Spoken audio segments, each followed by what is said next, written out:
I watched the first snowflake of the season land on my windshield that November morning in Rochester, Minnesota, and felt a knot form in my stomach because I knew what was coming.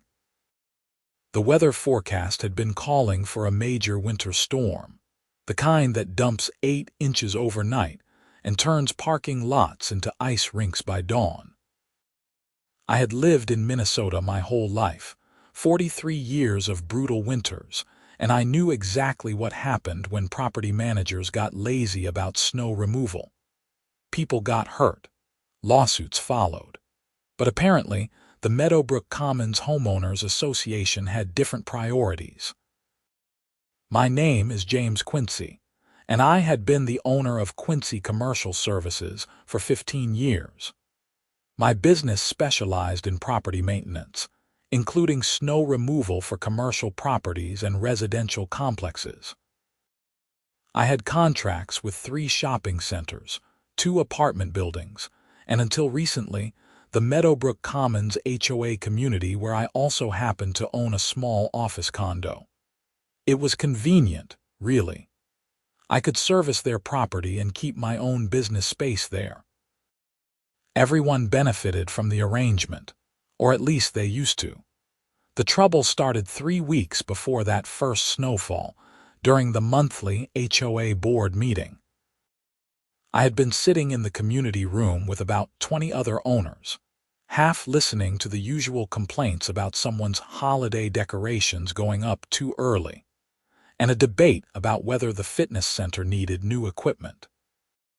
Then Patricia Hendricks, the HOA president, cleared her throat in that particular way that made everyone in the room tense up. Patricia was exactly what you would picture when someone says, HOA president. She was 52 years old with a blonde bob that never moved, even in strong wind, and she wore those reading glasses on a chain around her neck like they were some kind of badge of authority. She had been president for 6 years, which was approximately 5 years and 11 months too long in my opinion. But she ran unopposed every election because most people could not be bothered to deal with the drama. Before we conclude tonight, I want to address a concern that has been brought to the board's attention, Patricia said, her voice taking on that syrupy quality that meant she was about to ruin someone's day. It has come to our notice that one of our commercial owners has been storing industrial equipment in the parking lot without proper authorization. I felt my jaw tighten. She was talking about me, obviously. My salt spreader. Patricia, can we talk about this privately? I asked, already knowing the answer but hoping for some professional courtesy anyway. This is a matter that affects the entire community, James, she replied, giving me a tight smile that did not reach her eyes. You have been keeping that large salt-spreading machine in your designated parking spaces for the past 2 winters. It's a salt spreader, and yes, I keep it in my assigned spots during winter because I use it for my snow removal business, I explained, trying to keep my voice level. I have 2 parking spaces for my commercial unit, and the spreader fits within those spaces. I'm not violating any parking regulations. Brenda Morrison, one of the board members who always backed whatever Patricia said, chimed in. It's unsightly, James. Several residents have complained that it makes our property look like a construction yard. It's painted, maintained, and takes up the exact space I'm allocated, I said. During snow season, I need quick access to it. I'm the one who plows your parking lot, remember. Having my equipment on site means I can respond faster when we get storms. Patricia held up a printed document, and I recognized it immediately as the HOA bylaws. She had that look on her face, the one that said she had already made her decision, and this meeting was just theater. According to Section 8, Paragraph 4 of our community guidelines, commercial vehicles and equipment must not be stored in common areas or parking spaces overnight. This includes construction equipment, work vehicles with company logos, and any machinery deemed unsuitable for a residential community aesthetic. This is a mixed-use property, I countered. We have 6 commercial units and 48 residential condos. My office is commercial. Those guidelines were written to prevent residents from parking work trucks in the residential sections, not to prohibit commercial owners from keeping equipment necessary for their business operations.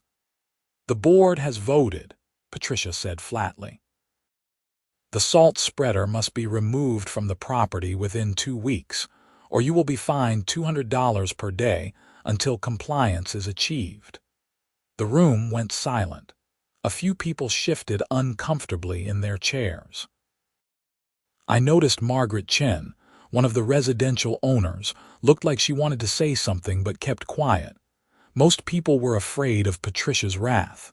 "You're making a mistake," I said slowly. "That spreader is how I efficiently treat the parking lot after I plow. Without it on site, response times will increase significantly. Do you understand what that means for liability?" "We understand that rules must be followed," Brenda added. "Perhaps you should consider renting storage space elsewhere for your equipment." I laughed, but there was no humor in it. "The nearest storage facility is 40 minutes away.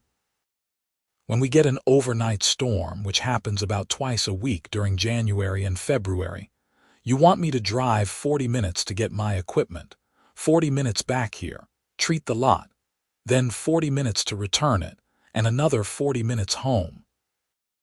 That's more than 2.5 hours added to every service call. That sounds like a business problem, not an HOA problem," Patricia said with a shrug that made my blood pressure spike. The vote was unanimous among board members. The spreader goes, or the fines start. I stood up, gathering my jacket. "Fine. The spreader will be gone by the deadline, but I want it on record that I strongly advised against this decision, and I will not be held responsible for any delays in service or any liability issues that arise from increased response times." "Noted," Patricia said dismissively, already moving on to the next agenda item. I left that meeting furious but also calculating. I had learned over the years that sometimes you had to let people make their own mistakes.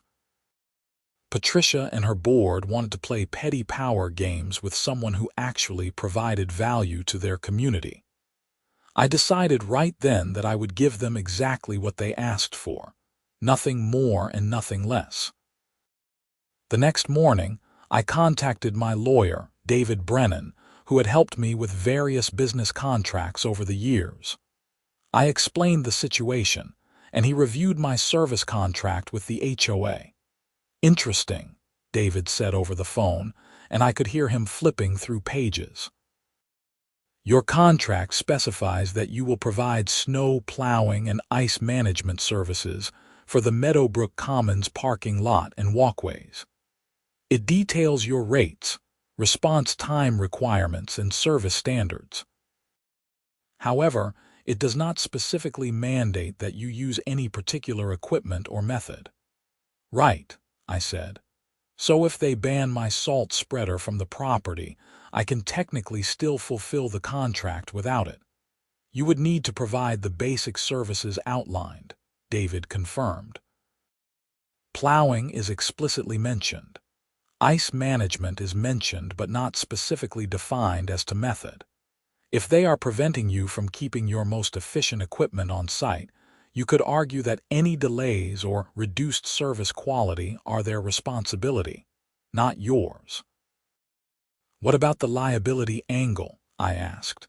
"If someone slips and falls because the lot is not properly treated?" "That gets complicated," David admitted. "Normally, the property owner or HOA could be held liable for injuries resulting from inadequate snow and ice removal. However, if they have a contract with you for those services, they might try to push liability onto you as the contracted service provider. But if they have taken actions that directly impede your ability to provide those services effectively, like banning necessary equipment, That could shift liability back to them. So basically, if I continue to plow but can't spread salt as effectively because they won't let me keep my spreader on site and someone gets hurt, it becomes a legal mess where they probably share a significant portion of the blame. More than likely, David said. Especially if you have documentation that you warned them about the consequences of their decision. Do you have that? The meeting was recorded, I told him.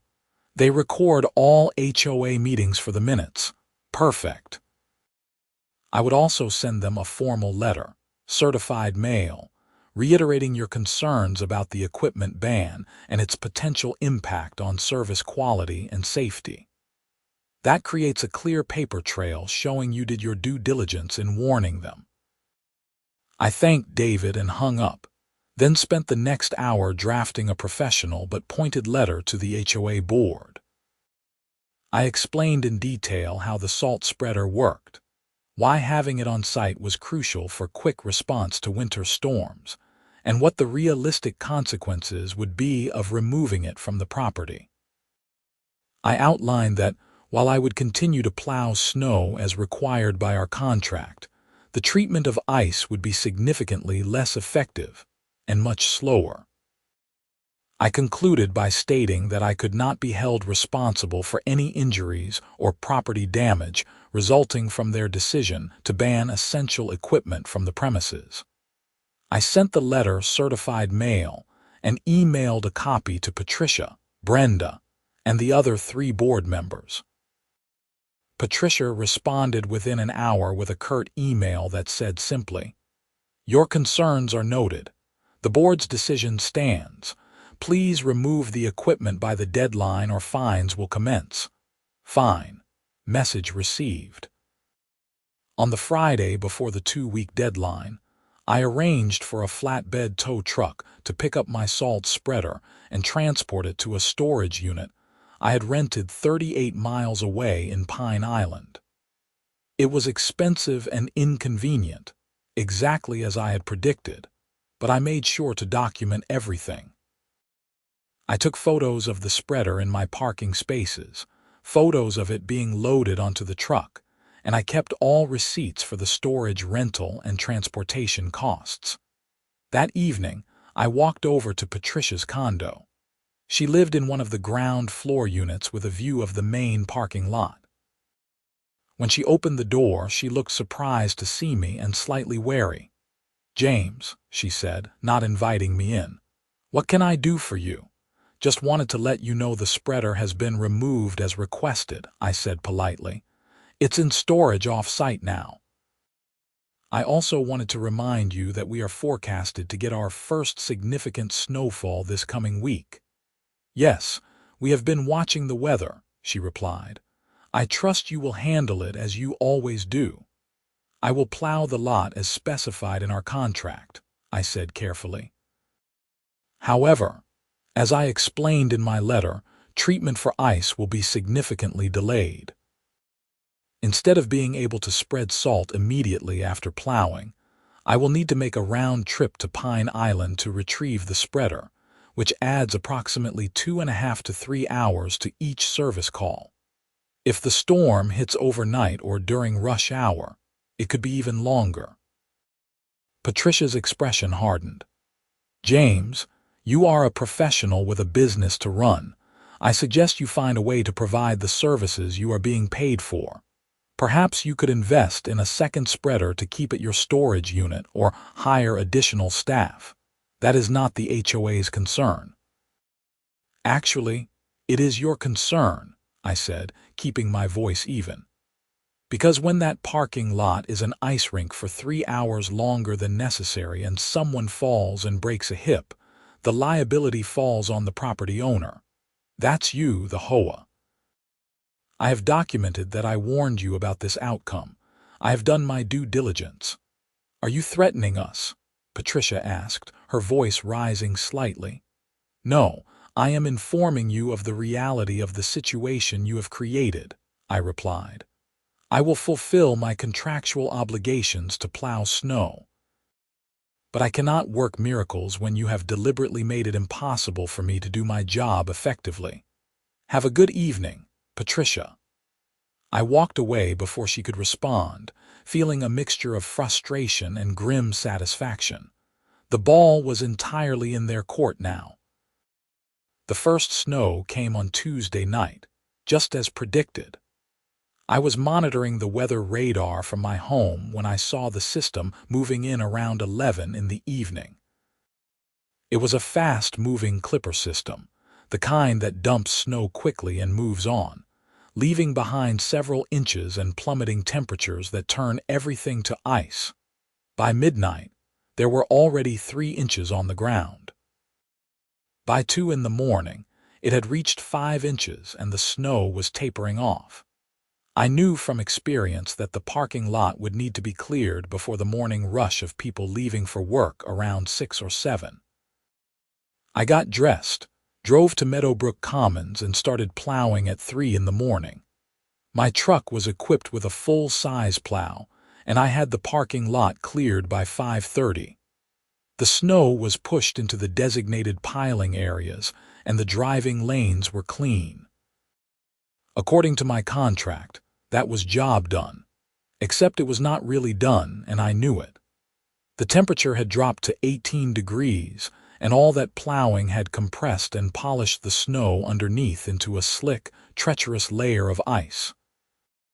Normally, this was when I would hop into my salt spreader, which I could have ready in 5 minutes since it was parked right there, and treat the entire lot in about 20 minutes. The salt would immediately start melting the ice, creating a safer surface before anyone started driving or walking on it. But my spreader was 38 miles away in Pine Island. I sat in my truck for a moment, considering my options. I could drive out to Pine Island, load up the spreader, drive back, treat the lot, drive back to Pine Island, drop off the spreader, and then drive home. That would take at least 3 hours, probably closer to 4 given the road conditions. By that time, the morning rush would be starting, and people would have already been walking and driving on that ice for hours. Or I could do exactly what the HOA had set up: fulfill my contracted obligation to plow, document the ice conditions, and let them deal with the consequences of their decision. I took out my phone and recorded a video walkthrough of the parking lot. The footage clearly showed that all snow had been removed as required, but the surface was dangerously icy. I walked carefully to a few spots and pressed my boot down, showing how slick it was. I recorded the timestamp and the temperature reading from my truck's display. Then I sent an email to Patricia and the board members. Plowing completed at 5:30. Parking lot is clear of snow per contract requirements. Ice conditions are present due to temperature and compressed snow.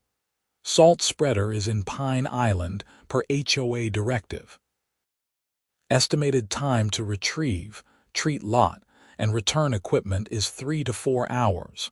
Please advise if you want me to proceed with ice treatment at this time. I sent the email at 5:45 and waited. No response came. By 6:30, I saw the first residents emerging from their units, heading to their cars for work. I watched as a woman in her 30s, Linda something, I thought her name was, stepped out of the building and immediately slipped on the icy walkway. She caught herself on a handrail, but it was a close call. A few minutes later, an older man, maybe 70, came out and shuffled carefully to his car, gripping onto anything he could reach for balance. He looked terrified. Still no response from the board. At 7:15, my phone rang. It was Patricia. "James, the parking lot is a sheet of ice," she said without preamble. "Several residents have called me complaining that they nearly fell. Why has not this been treated?" "Good morning, Patricia," I said calmly. As I explained what happened, the lot has been plowed but not treated for ice. My salt spreader is in Pine Island because you required me to remove it from the property. I sent you an email 2 hours ago asking if you wanted me to retrieve it and treat the lot. I have not received a response." "I was sleeping," she snapped. "I cannot be expected to respond to emails at 6 in the morning." "The snow does not wait for business hours," I replied. "That is exactly why I kept my equipment on site, so I could handle situations like this efficiently. As it stands now, if you want the lot treated, I need to drive to Pine Island, get the spreader, drive back, treat the lot, and return the spreader. That will take approximately 3.5 hours from right now. So we are looking at treatment being completed around 11 this morning at the earliest." There was a long silence. Then Patricia said, in a tone that suggested she was trying very hard to control her anger, "Can you not just hand spread some salt? Surely you have bags of salt in your truck." "I do have some bags for walkways and spot treatment," I acknowledged. "But the parking lot here is roughly 40,000 square feet. To hand spread enough salt to treat that area effectively would require about 60 bags, which I do not carry, and would take several hours of manual labor. It is not practical or effective. That is why commercial properties use mechanical spreaders." "So what am I supposed to tell residents?" Patricia demanded. "Tell them to be careful and walk slowly," I suggested. "The ice will start to melt as the sun comes up and temperatures rise. We are supposed to hit 32 degrees by noon, so the worst of it should be gone by early afternoon. Or you can authorize me to spend the next 4 hours retrieving my equipment and treating the lot properly." "This is unacceptable," Patricia said. "You are supposed to provide ice management services." "I am supposed to provide ice management services using the equipment and methods available to me," I corrected. "You made a deliberate choice to ban my most effective equipment from the property. I warned you, in writing and on record, that this would result in delayed and less effective ice treatment. This is the direct consequence of that decision." Patricia hung up without another word. I waited another 30 minutes, watching more residents navigate the icy parking lot with varying degrees of success. Then, I received a terse email from Patricia. "Proceed with ice treatment as able." I started driving to Pine Island at 8 in the morning. The roads were not great, which slowed me down. I reached the storage facility at 9, loaded up the salt spreader, and headed back to Rochester. I arrived at Meadowbrook Commons at 10:30 and immediately began treating the parking lot and walkways. The process took 40 minutes. By the time I was done, it was after 11, and the sun was already starting to melt the ice naturally. I took more photos and video documentation showing the time I completed salt treatment, then drove back to Pine Island to drop off the spreader. I got home at 2 in the afternoon, exhausted and annoyed. What should have been a 3-hour job had taken 11 hours, and it was entirely because of the HOA's petty rule enforcement. But that was just the first storm. Winter in Minnesota is relentless. The second snow came 4 days later, another overnight system. Same routine. I plowed at 4 in the morning, the lot was left dangerously icy. I sent notification to the board, and by the time I completed the round trip to get my spreader and treat the ice, it was mid-morning and multiple people had already dealt with hazardous conditions. This time, there was an incident. Greg Patterson, one of the residential owners in his mid-60s, slipped on the ice while walking to his car at 7:30. He did not fall completely, but he wrenched his knee pretty badly and had to go to urgent care. I found out about it later that day when his wife, Sharon, mentioned it to me in passing. "The parking lot was like a skating rink this morning," Sharon said, shaking her head. "Greg twisted his knee and now he is on crutches. I do not understand why the ice was not treated. You always have it done so quickly before." "I'm sorry to hear about Greg," I said sincerely. The delay is because the HOA required me to remove my salt spreader from the property. Now, I have to drive nearly 40 miles each way to get it, which adds several hours to every job. I warned them this would happen. Sharon's expression turned from concern to anger. Are you kidding me? Patricia made you get rid of your equipment and now people are getting hurt because of it. Take it up with the board, I suggested. I am doing everything I am contracted to do. The plowing gets done on time every time, but the ice treatment is delayed because of their equipment ban. Word started to spread among the residents. By the third storm, which hit the following week, people were getting vocal about the problem. The community Facebook group, which I was not a member of but heard about through other owners, apparently had multiple threads complaining about the dangerous ice conditions and demanding answers from the board. Patricia tried to deflect, posting that weather conditions have been challenging and that they were working with their contractor to improve response times. That was a lie, and everyone who had half a brain knew it.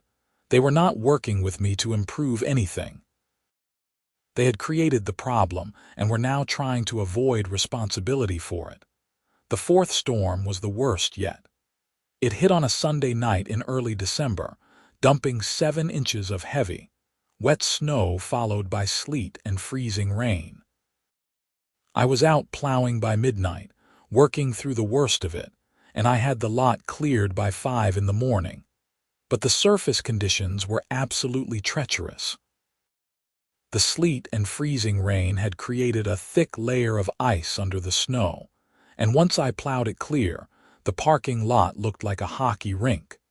I sent my notification email at 5:15 and started the drive to Pine Island. The roads were a mess, much worse than previous storms. What normally took me about 50 minutes took nearly an hour and a half. By the time I got back to Meadowbrook Commons with the salt spreader, it was almost 8:30 in the morning, and that's when things went from bad to worse. As I pulled into the parking lot with my salt spreader in tow, I saw a small crowd gathered near the main entrance. My stomach dropped. Something had happened. I parked and walked over quickly. Brenda Morrison was there, along with several residents I recognized. They were surrounding someone sitting on the ground, and I heard someone on the phone with 911. It was Margaret Chen, the quiet woman from the board meetings who always looked like she wanted to speak up but never did. She was sitting on the ice, her face pale and twisted in pain, cradling her left arm against her body. Even from a distance, I could see the unnatural angle of her wrist. "What happened?" I asked, though I already knew. "She slipped on the ice coming out to her car," another resident, Tom Berger, explained. "Fell hard. I think her wrist is broken." I felt sick. This was exactly what I had warned would happen. Margaret was in her late 50s, and a fall like that could have been even worse. She was lucky it was just her wrist. The ambulance arrived within 10 minutes and took Margaret to the hospital. I learned later that afternoon that she had indeed broken her wrist and would need surgery to set it properly. That evening, my phone rang. It was David, my lawyer. "I just got a very interesting call," David said, "from Margaret Chen's personal attorney. She is planning to file a claim against the Meadowbrook Commons HOA for negligence resulting in her injury this morning." "Is she including me in the claim?" I asked, my heart sinking. "No, actually. Her attorney specifically mentioned that she is aware you warned the board about the ice conditions and the delays in treatment. She is going after the HOA exclusively. But here is where it gets interesting for you." Her attorney asked if you would be willing to provide documentation and possibly testimony about the circumstances leading to the unsafe conditions. I thought about Margaret sitting on that ice in pain, about Greg Patterson on crutches, about all the near misses I had witnessed over the past few weeks. "Yes," I said, "I will help however I can." The HOA's response to Margaret's injury was to hold an emergency board meeting. I was not invited, but I received an email afterward informing me that the board had concerns about the quality of ice management services and wanted to meet with me to discuss contract compliance. The meeting was scheduled for the following Tuesday evening. I showed up with David, which clearly surprised Patricia and the board. I did not realize we needed lawyers present for a simple service discussion, Patricia said, her tone icy. Given that one of your residents has been seriously injured and is pursuing legal action, and given that you seem to be looking for someone to blame, I thought it prudent to have counsel present, I replied calmly. We sat down in the community room. Besides Patricia and Brenda, there were 3 other board members, Michael Torres, Susan Blackwell, and Andrew Kim. Michael and Andrew both looked uncomfortable. Susan looked like she would rather be anywhere else. Patricia wasted no time. James, we have had 4 significant snow events in the past 3 weeks. In each case, the parking lot has been left in dangerous condition for hours after the snow has been cleared. This is unacceptable and violates the terms of your contract. I nodded to David, who pulled out a folder and slid it across the table. This is a complete timeline of all 4 snow events, David said. It includes time-stamped photos showing when plowing was completed, documentation of ice conditions, copies of emails sent to the board notifying them of those conditions, and detailed logs of when ice treatment was initiated and completed.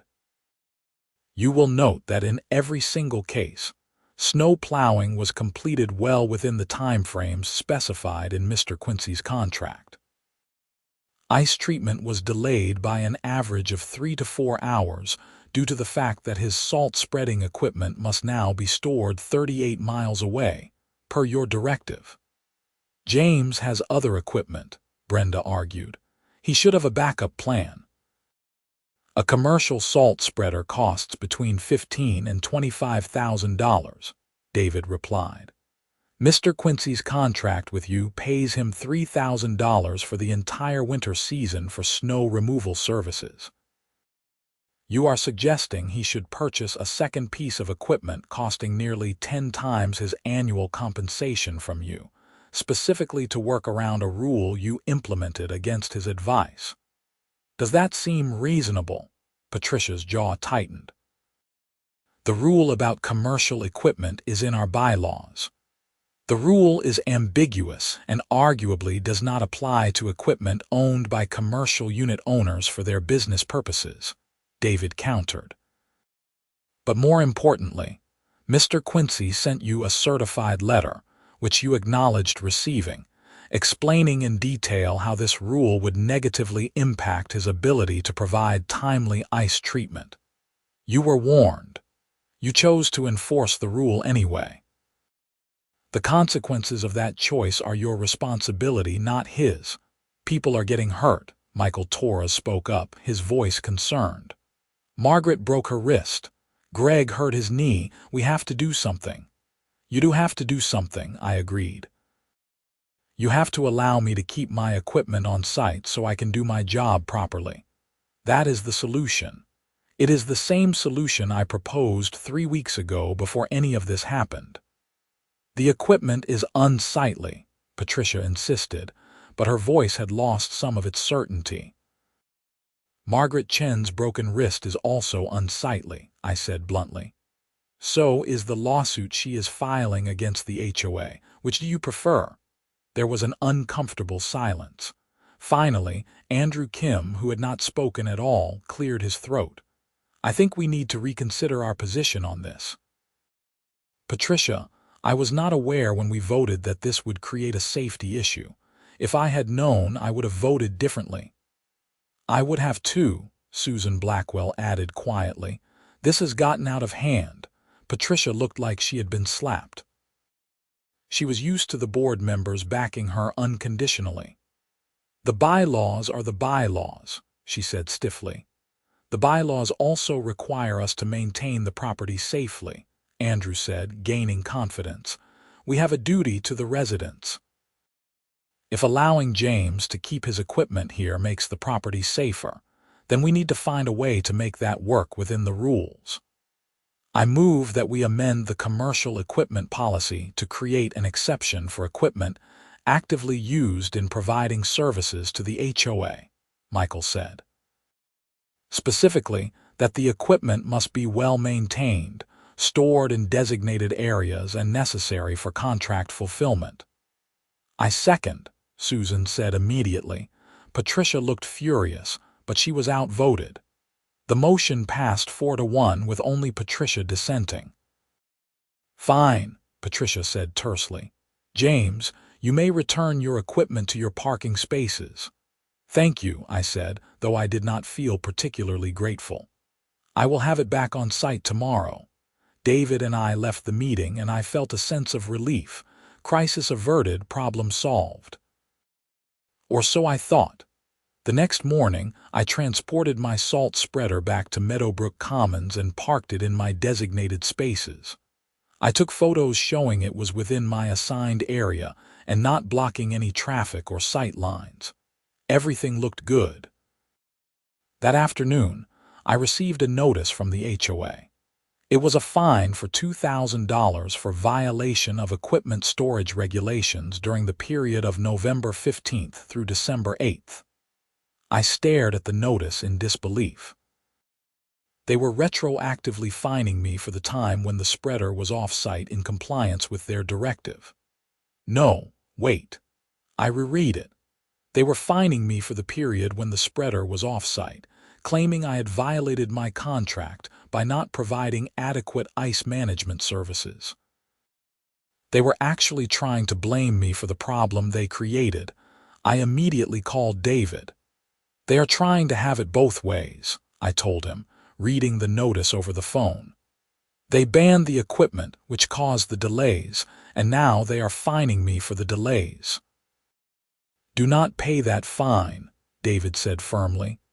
In fact, do not respond to it at all yet. Let me draft a response. This is going to backfire on them spectacularly. David's response letter was a masterpiece. It outlined the entire timeline, included copies of all documentation showing I had warned them about the consequences of their equipment ban, referenced Margaret Chen's injury and pending lawsuit, and concluded by stating that not only would I not be paying the fine, but I would be billing the HOA for the additional costs incurred during the 3-week period when I was forced to store my equipment off-site. Those costs included storage rental, additional fuel, and the value of additional time spent on each service call, totaling just over $1,800. The letter went out on a Thursday. By Friday afternoon, I received a phone call from someone I had not dealt with before, Gerald Winters, the HOA's attorney. Mr. Quincy, I am calling about this billing dispute, Gerald said. He sounded tired, like he had already had a long week.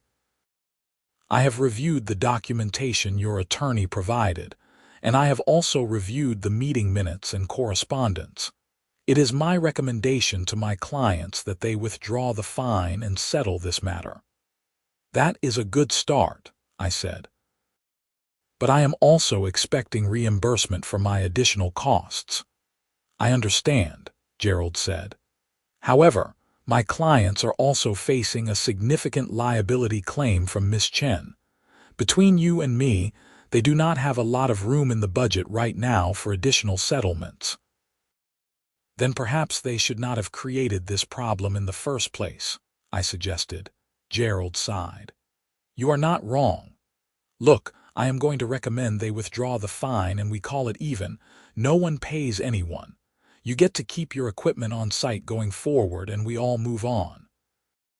Does that work? I thought about it. I could push for the $1,800, but that would likely drag things out, potentially requiring small claims court or arbitration. The legal fees would probably exceed what I would recover. And honestly, I just wanted to get back to doing my job without all this drama. I want it in writing, I said. A formal letter from the HOA stating that the fine is withdrawn, acknowledging that I fulfilled my contractual obligations throughout the disputed period, and confirming that my equipment is permitted on site going forward. I can draft that, Gerald agreed. I will have it to you by Monday. True to his word, the letter arrived on Monday. It was carefully worded to avoid admitting fault, but it accomplished what I needed. The fine was officially withdrawn, my contract compliance was acknowledged, and the equipment policy was confirmed with the new exception. I thought that would be the end of it, but I had underestimated Patricia's vindictiveness. 2 weeks later, in mid-December, I received a notice that my snow removal contract would not be renewed for the following winter season. The letter, signed by Patricia, stated that the board had decided to explore other service providers and thanked me for my past work. I was being fired. After providing reliable service for 6 years, I was being fired because I had stood up to Patricia's power trip and proven her wrong. I called an emergency meeting with the board, which was my right as a commercial property owner and current contractor. All 5 board members were required to attend. At the meeting, I asked directly, "Why is my contract not being renewed? Has there been any complaint about the quality of my work prior to this winter's equipment dispute?" Michael Torres shook his head. "Your work has always been excellent, James. Everyone knows that." "Then why am I being let go?" I pressed. Patricia spoke up. "The board feels it is time for a change. We have received proposals from other snow removal companies that may offer better value." "Better value," I repeated. "I charge $3,000 for the season, which is about 30% below market rate. I charge that because I own property here and it is convenient for me. You are not going to find anyone cheaper who provides the same quality of service." "Cost is not the only consideration," Patricia said primly. "May I see these other proposals?" I asked. "They are board confidential," Brenda said quickly. David, who was with me again, leaned forward. "Actually, as a commercial property owner, James has a right to review any contracts or proposals that affect common area maintenance, which snow removal certainly does. That is in your own bylaws."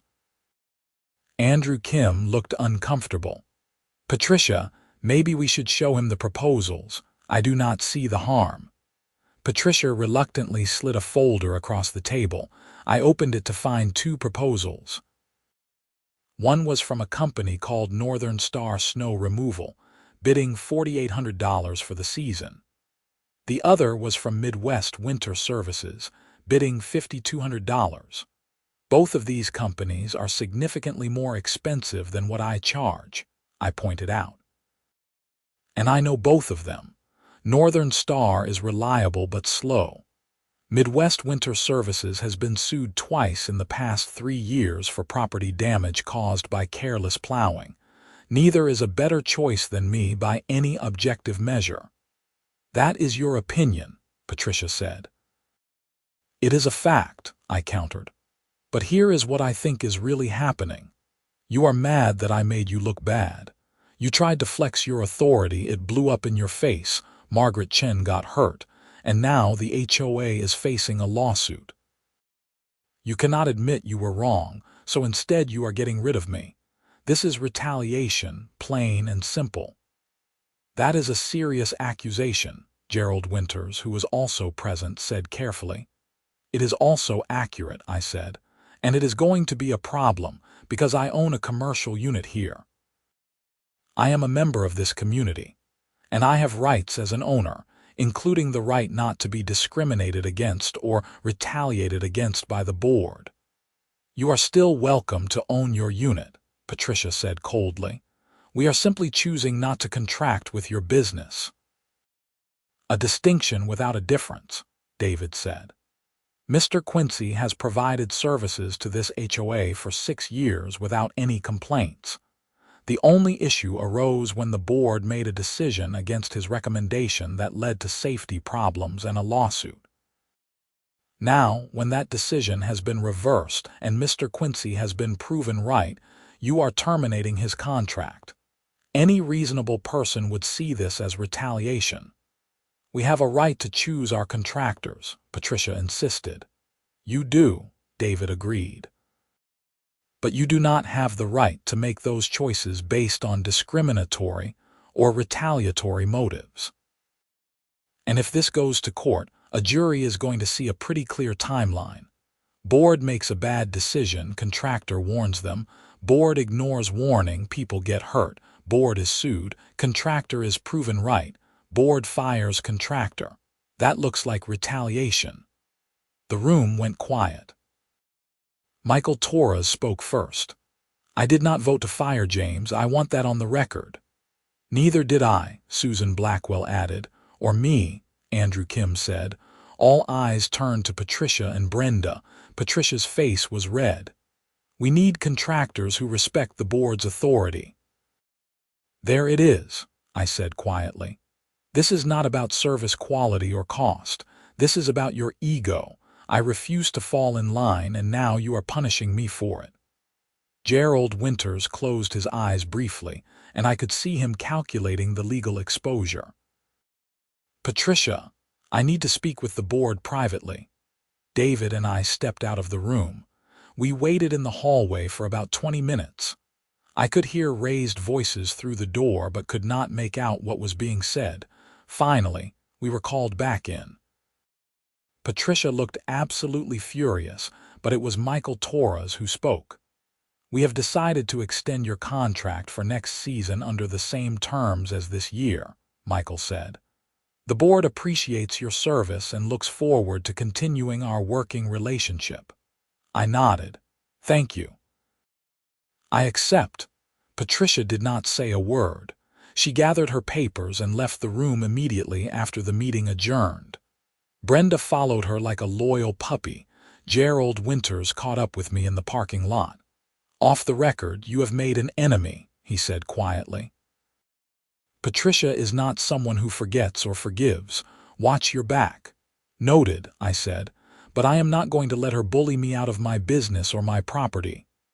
Fair enough, Gerald said. Just be careful. December and January brought several more snowstorms, but with my salt spreader back on site, everything ran smoothly. The parking lot was plowed and treated efficiently, and there were no more injuries or close calls. Residents actually stopped me several times to say how much better things were now that the ice was being managed properly again. Margaret Chen's lawsuit against the HOA moved forward. I provided a deposition in February, detailing the timeline of events, the warnings I had given, and the direct connection between the board's decision to ban my equipment and the unsafe conditions that led to her injury.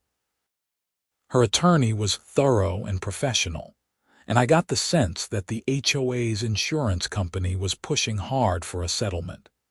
In March, I heard through the grapevine that the HOA had settled with Margaret for $35,000.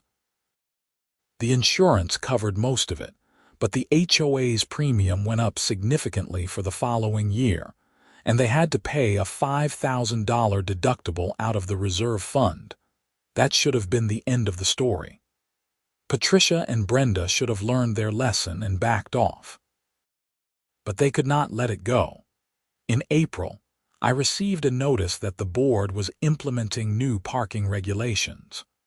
All vehicles and equipment parked in commercial spaces overnight must be registered with the HOA office and display a special permit sticker.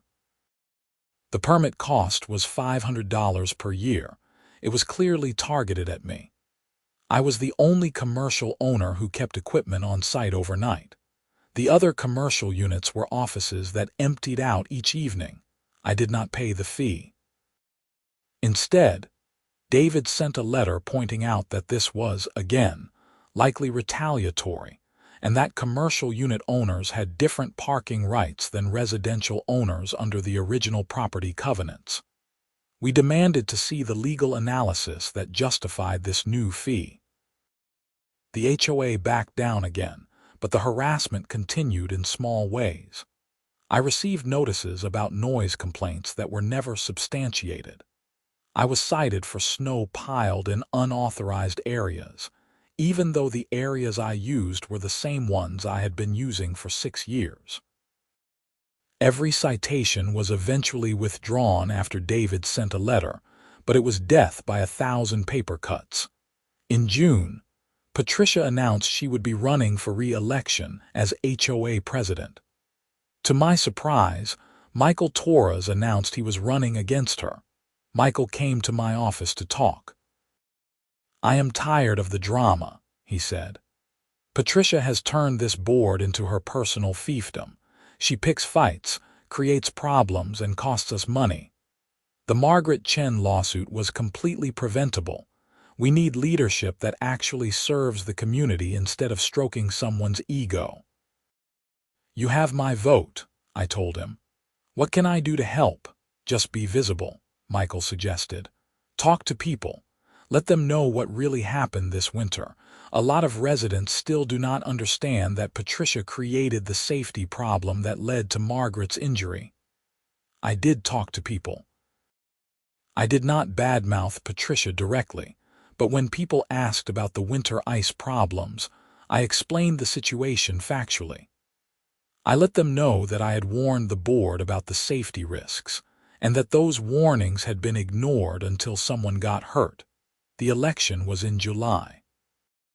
In a shocking upset, Michael Torres won by a margin of 32 votes to 15. Patricia was out as president. Her reaction was predictably dramatic. She contested the election results, claiming there were procedural irregularities. When that failed, she demanded a recount. When that also failed, she announced she was resigning from the board entirely and would be selling her unit. "Good riddance," was the general sentiment among most residents. Michael's first act as president was to review all HOA policies and contracts with fresh eyes. He created a committee to examine the bylaws and recommend changes to ambiguous or problematic rules. The equipment storage policy was formally amended to be more clear and reasonable. The retroactive parking permit fee scheme was officially eliminated. In August, Patricia listed her condo for sale.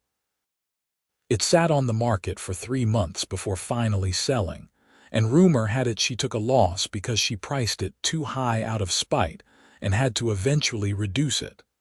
The following winter went smoothly. I plowed and treated the parking lot without any drama. There were no injuries, no complaints, and no harassment. It was almost boring, which was exactly what I wanted. In March, I received an unexpected visit from Margaret Chen. Her wrist had healed well, though she said it still ached in cold weather. "I wanted to thank you," she said, "for being willing to stand up to Patricia when no one else would. I know it cost you a lot of stress and hassle." "You were the one who got hurt," I said. "I am just sorry it happened at all." "It should not have happened," Margaret agreed. Patricia was so focused on rules and control that she lost sight of what actually mattered, which was keeping people safe. "I am glad she is gone." "Are you going to stay on the board?" I asked. Margaret had been re-elected to her board position during the same election that ousted Patricia. "Yes," she said. "I think I can help make things better. I should have spoken up earlier during those meetings when Patricia was on her power trips. I was scared of her anger, so I stayed quiet. That was wrong. If I had said something, maybe things would have gone differently." "Maybe," I acknowledged. "But it is hard to stand up to someone like Patricia.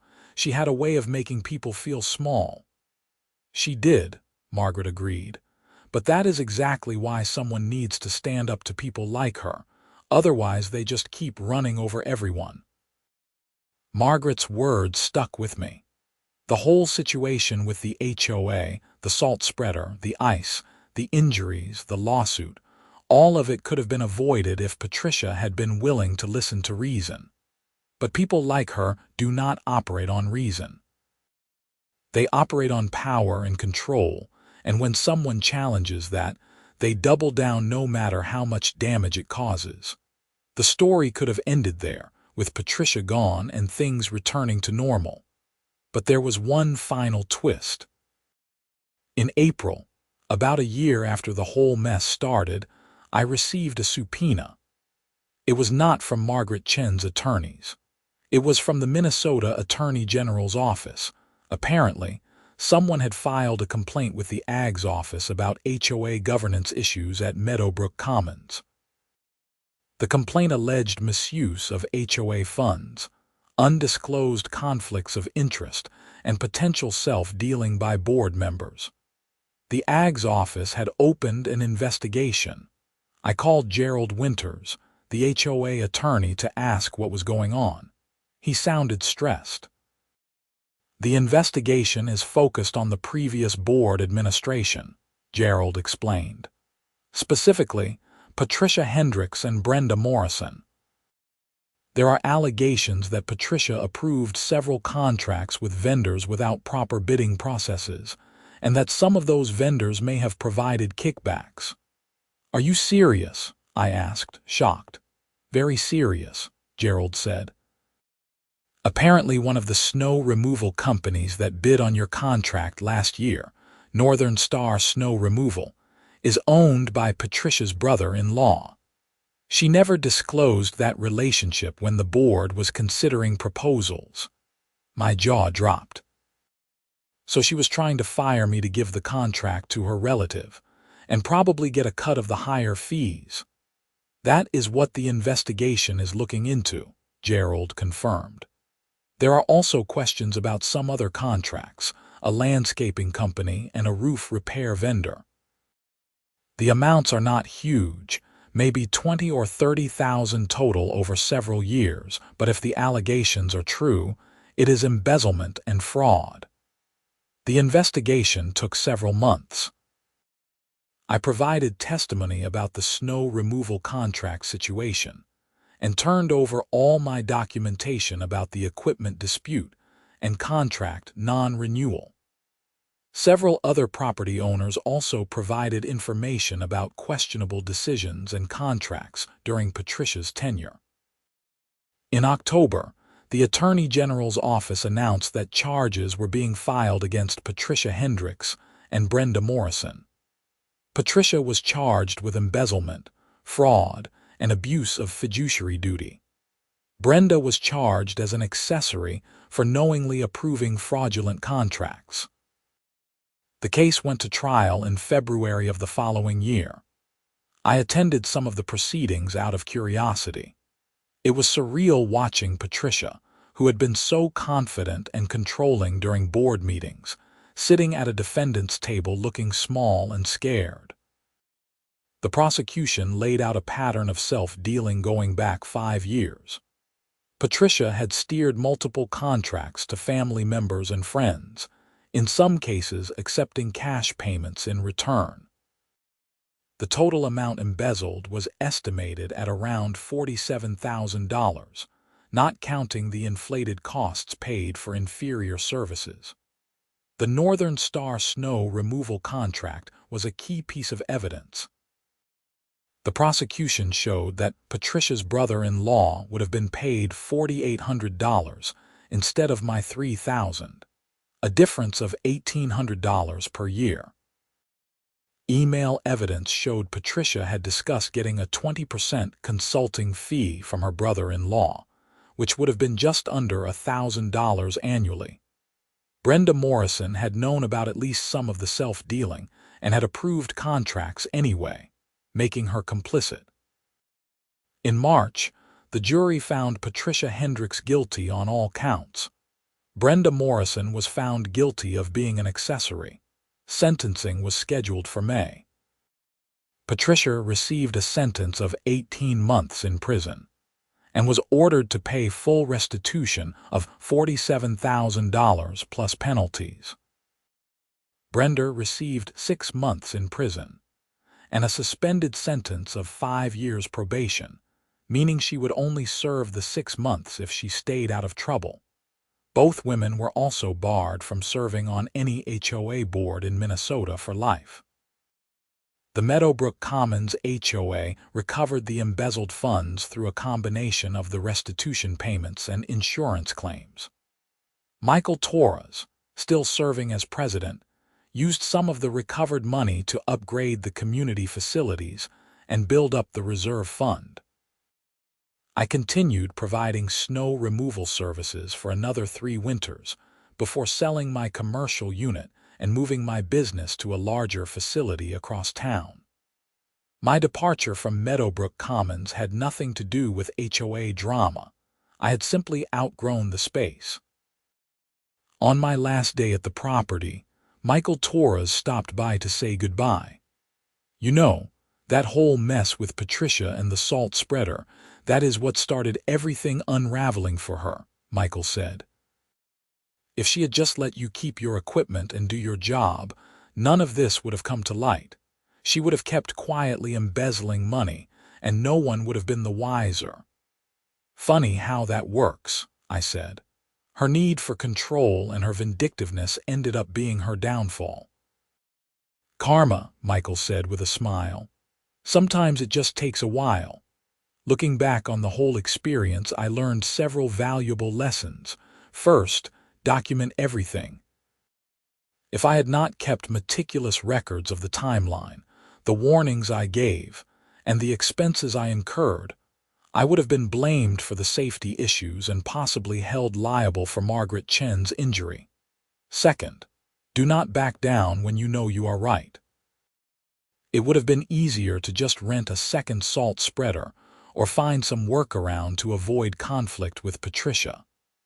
But that would have rewarded her bad behavior and set a precedent that I could be pushed around. Standing my ground was stressful and costly in the short term, but it was the right choice. Third, people like Patricia eventually overreach.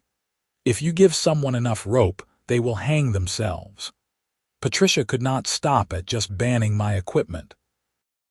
She had to try to find me, fire me, and harass me with petty citations. Each action made her look worse and more vindictive. Eventually, her pattern of abuse of power extended beyond just me, and that is when it caught up with her. Finally, HOA boards need oversight and accountability. Most board members are well-intentioned volunteers trying to maintain their community. But positions of power attract people who want control for its own sake. And when those people face no checks on their authority, they can cause tremendous damage. Meadowbrook Commons is a better place now. The current board, under Michael's leadership and later his successors, has been transparent, reasonable, and focused on actually serving the community rather than playing power games. Property values have gone up, resident satisfaction is high, and there has not been a single slip and fall injury in 3 years. As for me, my business is thriving. I learned that standing up for what is right, even when it is difficult and costly, pays dividends in the long run. My reputation in the Rochester area as someone who does quality work and does not get pushed around by petty bureaucrats has led to more contracts and more opportunities. And I never, ever have to deal with Patricia Hendricks again, which might be the best outcome of all. The whole saga started with a simple piece of equipment, a salt spreader that the HOA decided was unsightly. That one petty decision cascaded into injuries, lawsuits, investigations, and ultimately criminal charges. It is a reminder that small actions can have large consequences, and that people in positions of authority have a responsibility to make decisions based on what is safe and reasonable, not on ego and control.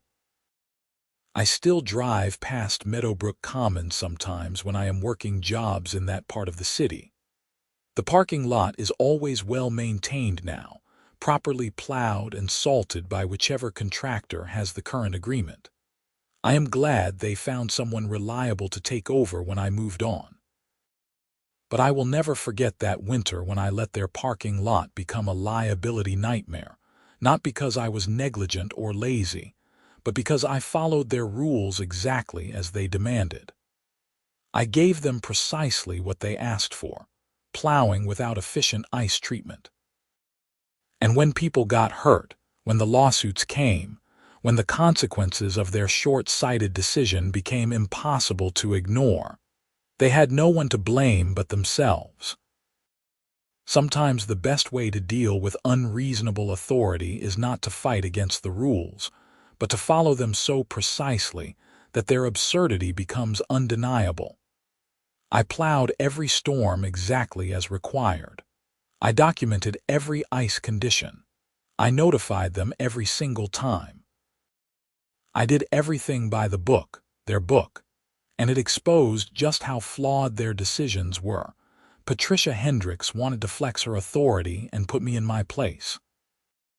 Instead, she set in motion a series of events that cost the HOA tens of thousands of dollars, got a resident seriously injured, ended her own position on the board, and ultimately landed her in prison, all because she could not tolerate a salt spreader in a parking lot.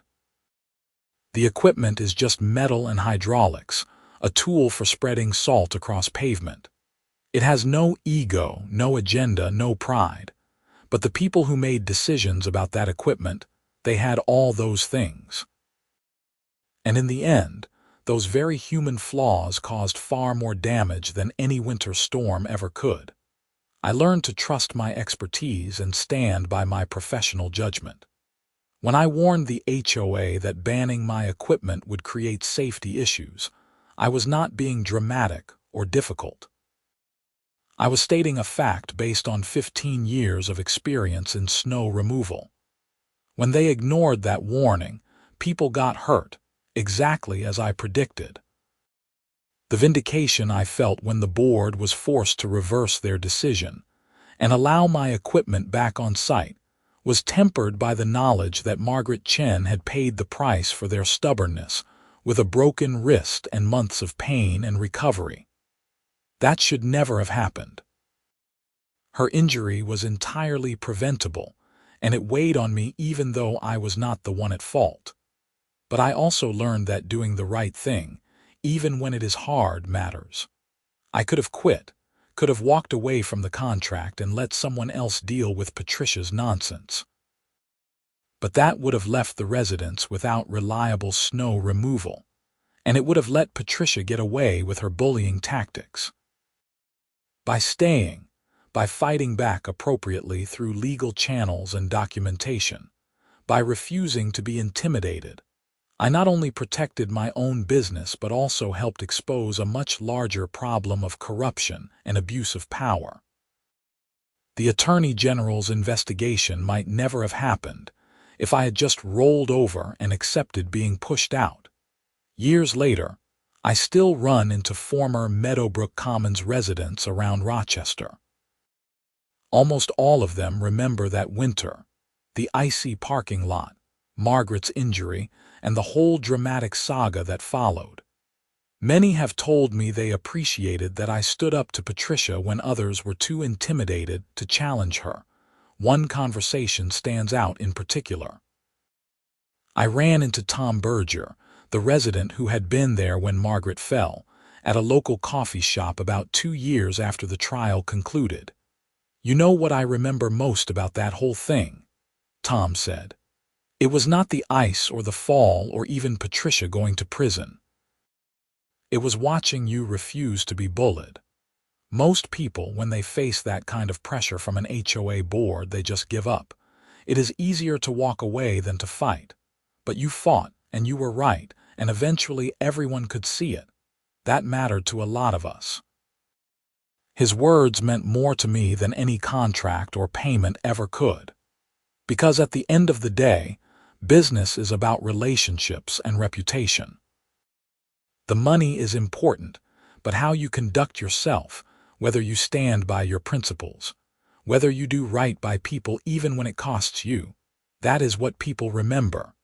The salt spreader that started all this drama is long gone now. I sold it when I upgraded to a newer model a few years ago.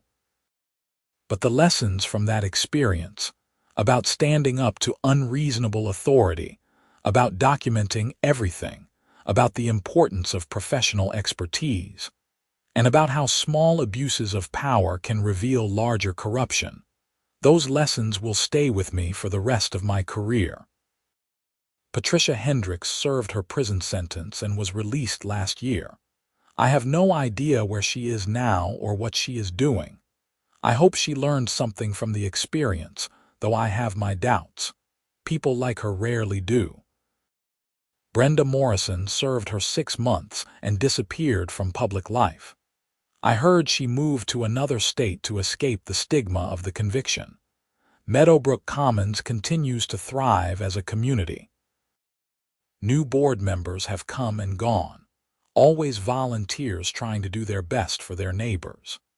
The bylaws have been updated to include better oversight mechanisms and disclosure requirements to prevent the kind of self-dealing that Patricia engaged in. And somewhere in Minnesota, in parking lots and driveways across the state, salt spreaders are doing their unglamorous but essential work, keeping surfaces safe during the long winter months. Most people never think about the equipment or the work that goes into maintaining safe conditions during snow season. They only notice when something goes wrong, when the lot is not plowed or the ice is not treated. I think about that sometimes. How much of what I do is invisible when done right, and only becomes visible when prevented or disrupted. The salt spreader was always just a tool, parked in a corner of the lot, doing nothing most of the year. But when the snow came, it was essential. And when it was banned, its absence created a crisis. Maybe that is a metaphor for a lot of things in life. We do not appreciate what we have until it is gone. We do not value expertise until we see the consequences of ignoring it.